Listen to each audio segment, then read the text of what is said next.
Coach, as far as Coach, you got the big win the other day, but how important is to put that behind you now as y'all get ready for Kentucky? Well, I don't know if you put it behind you, I think you build on it, right? And that's the biggest thing. You build on what a win like that does for you confidence-wise. You build on what it does for you spirit-wise. And again, we know we're playing an extremely tough team. I mean, there's no doubt about that. The similarities, there's tremendous athleticism. There's a great burst. They play both ends. Memphis was getting 30% of their points in transition. Kentucky's getting 32% of their points in transition. The difference right now is physicality. Kentucky is a tremendously physically aggressive team. They've shot 100 more free throws than their opponent. You know, a sign of a really good team is when you're making more free throws than your opponent. They're doing that, and they just happen to be doing it at 80%, which is, we haven't played anybody. We played a team at 79, but we haven't played anybody at 80%. So really, a lot of times with Kentucky, part of their offense, part of the best part of their offense a lot of times is the second shot. Right now it's getting fouled, and they do a great job of driving into you, getting positioning, trying to hit you, trying to get the call, and they do an excellent job of that. They always have. And you've got to be able to deal with that. You've got to be able to keep the ball in front of you. You've got to have verticality. You know, so I can go on and on about the things we got to focus on, but the bottom line is we want to move forward and remember what that feeling felt like, not just winning the game, but most importantly, how we did it, you know, and the toughness that these guys had to have on the road to do that, the perseverance that they had to have to do that, and the belief that they had to have to do that. How did so many young guys get so much poise late in these big games like that? I just think we're still very young, right? It's a win on the road against a really good team. I mean, we have 9 freshmen.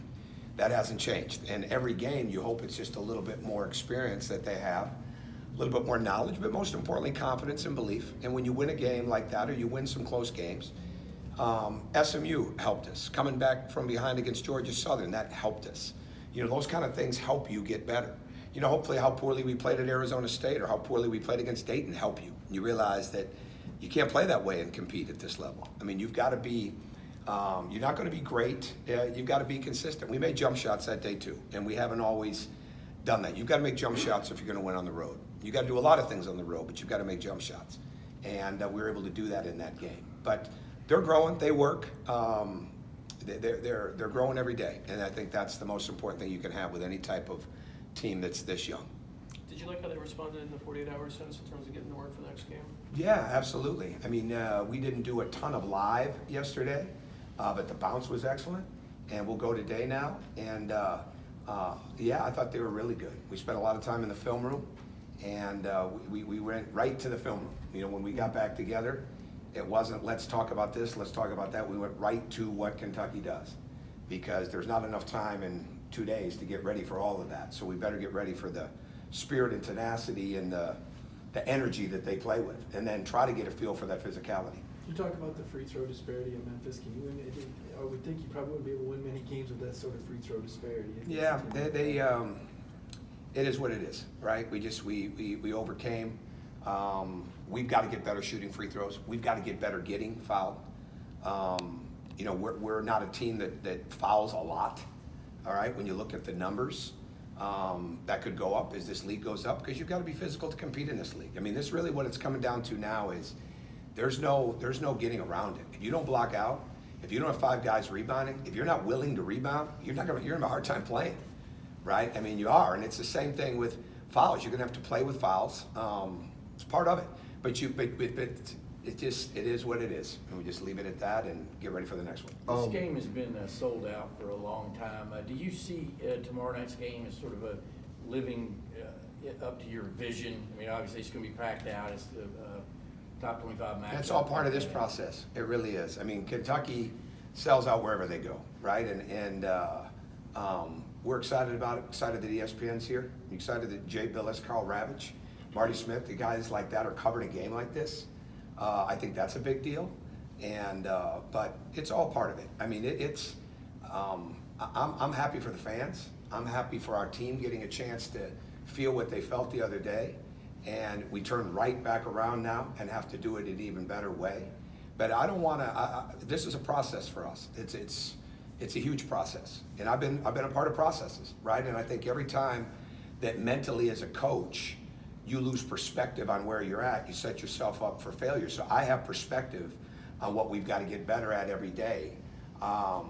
I don't always have a lot of patience, but I think you have to have perspective. It's hard to coach with perspective, but you better have it, because we got a lot of young guys out there that have a lot to learn, and they are learning. But I'm excited about the atmosphere. We're going to need every one of those people to have a chance to compete in this game. Following up on that, with all the youth on this roster, is there any concern in terms of the moment becoming too big at all for the We can't team? control that. Yeah, we can't control that. I mean, it's you play at this level, you're going to play in a lot of big moments. And I think the most important thing is that I'm more concerned about the stakes are high every game, but how do we stay in character? Okay, staying in character is not worrying about how I'm going to score, how many times I'm getting the ball. Staying in character is moving without the ball. Staying in character is setting a good screen. Staying in character is hitting the open man. Staying in character is understanding that if I want to really play, I better get on the glass on both ends. You know, those are the kind of things, and you try to get your team to focus on what they have a chance to control. They can't control how bright the lights are and all that. They can't control what the other team is going to do. They can control their attitude. They can control their mindset. They can control their energy. And I think that's the most important thing. You try to get any team, but especially a young team, to understand that. Because I think anxiety hit us early the other day. Like, I think the adrenaline of the game, I mean, I think it hit both teams a little bit. Like, it was almost like early on in the game, it was like the air went out of both teams a little bit. Now, both got it back. You know, but they have a young team too. And I think when you have youth, you've got that. Like, you've got to be able to stay even keeled as you go with it. That's why I just continue to understand all this is such part of the process. What stands out here about the way Cal has handled his team this year and what they've been able to do? They're outstanding defensively.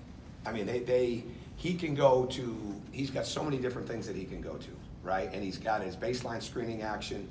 They are physical. I mean, they are extremely physical. And now he's got a 4-5 that can step out and shoot in the pick and pop with Sestina, which gives him an added bonus there. But their guards are so active. They are so quick. I was talking to a coach that recently played him that said, film doesn't do justice to how explosive and how big Maxey is, right? And so, like, that just puts another thing in your head, right? Like, they're so explosive. Quickly, he's playing at a high level. Obviously, Ashton Hagans is one of the best lead guards in the country. Maxey has got a burst that's enormous. They can go to the front line and be deep. Keon Brooks has stepped up. So, John always, to me, he gets a lot of talent. He gets a lot out of that talent.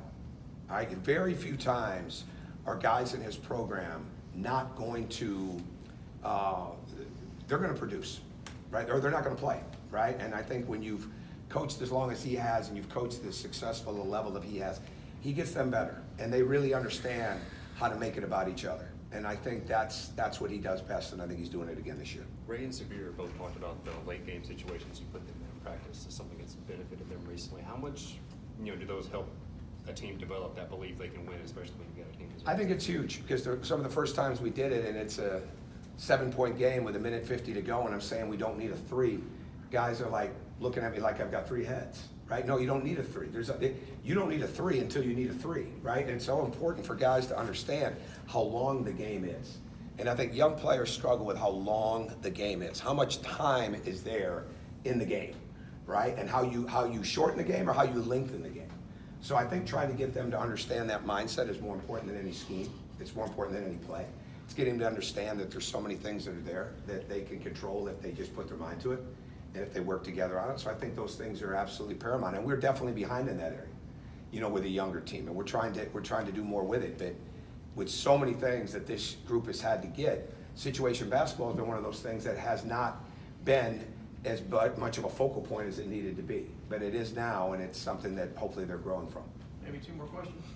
How would you assess Anthony's play as he comes into this game? Oh, I just think it's with any young player, but especially one as good as him, and I've said this before, and so again, this is all part of the process. Don't predetermine, right? We're trying to get him to understand, don't predetermine the game. I shouldn't say the game. Don't predetermine the play, right? And what we want him to do is play with his eyes up more, to be ready for the catch and shoot more. When he puts it down, what he's so unique at, he can go both ways with the ball. Very rarely can somebody that age go equally that well, right or left with the ball. So a lot of times when you have that kind of weaponry inside of your game, you got to take advantage of it. And again, it's just getting him to read the game, understand how much more efficient he is when he attacks, I thought he made some tremendous passes the other day. You know, more and more people are commenting about the passing. That's one of his great strengths. And I think he enjoys it. What we want to get him to continue to understand is, like I said, don't predetermine an offense. Get on that glass on both ways and keep being the stellar defender that he can become for multiple times in a possession. Not just one or two times in a possession, but the multiple times in a possession, because he's certainly capable of that. With a second straight game against a top 25 team, how much do you see tomorrow night as an opportunity to prove, to America that Saturday's win wasn't a fluke? Then we start getting to where it becomes bigger than what it is, right? It's the next game on the schedule. It's not about proving anything to America. It's about getting ready to play a great team. It really is. It's about playing Kentucky, which is an outstanding program year in and year out. The benchmark of this league, long before I ever got here, okay?